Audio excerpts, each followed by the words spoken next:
So as you can see here with this ghetto setup I've got going on here, I'm not going mad, trust me, there is a reason for this.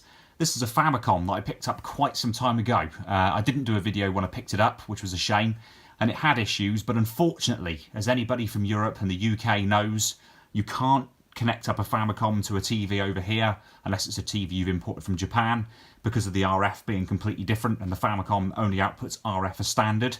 So you have to come up with some way of modding it for composite video in order to see if it's working or not. Now, before I even did that, and this is where people are going to say, wow, you went off on a bit of a tangent, you got a bit lucky.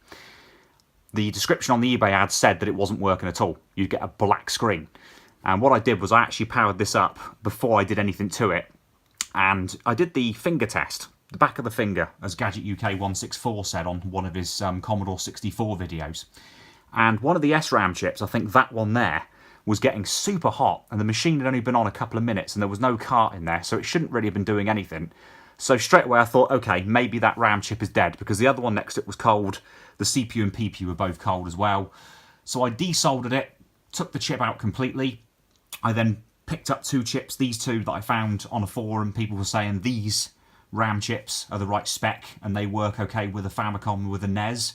I also got the right sockets for them and installed the sockets. It was a pain in the ass getting the old chips out, but I managed to do it without doing any damage.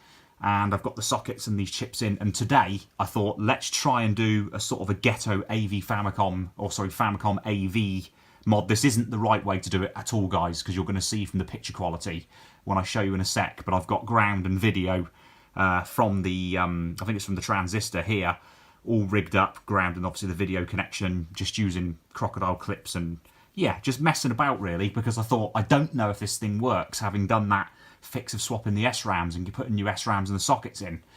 But this is going to be difficult, but I'm going to try and show you anyway, guys. Excuse my messy setup.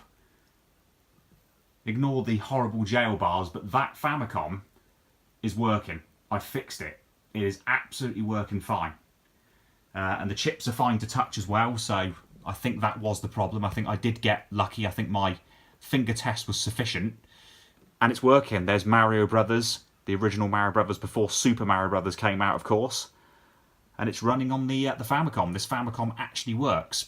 The only thing is now, of course, I've got to do a proper AV mod to this machine so that I can use it, or so that I could then sell it on as a working AV modded Famicom.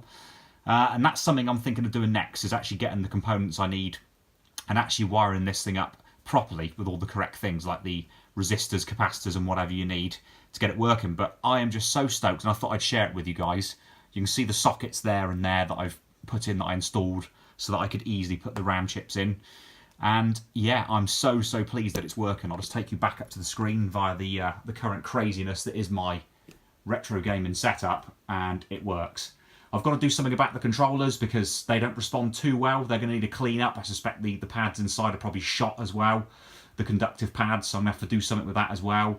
But yeah, guys, just thought I'd show you something I've just been working on, well, that I started working on quite some time ago, and it works. The fix that I did has actually worked. I can't believe it. Thanks for watching. I'll catch you again soon for a proper, more in-depth video.